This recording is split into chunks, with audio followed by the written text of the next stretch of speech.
Hi, జామకాయ చట్నీ.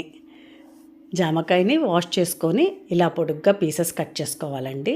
పైన ఇత్తనాల పార్ట్ ఉంటుంది కదా, అది కొద్దిగా అన్నిటికీ రిమూవ్ చేసేసి పక్కన రెడీ చేసి పెట్టుకోవాలి ఈ పీసెస్ని.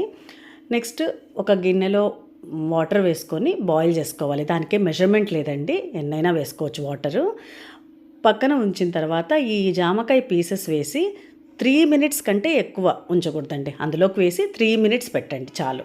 తర్వాత వాటర్ లేకుండా జామకాయ ముక్కల్ని తీసి పక్కన ఇలా తీసి రెడీ చేసి పెట్టుకోవాలి. ఇప్పుడు జామకాయ సెక్షన్ ఓవర్.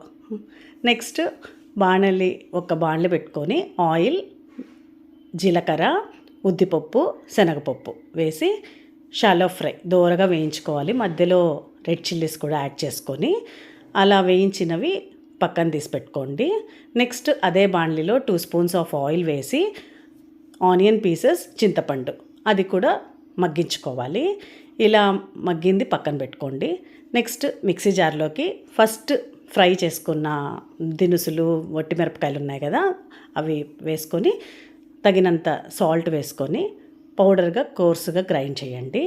అందులోకే మగ్గించిన ఆనియన్, చింతపండు కూడా వేసి అది కూడా గ్రైండ్ చేయండి.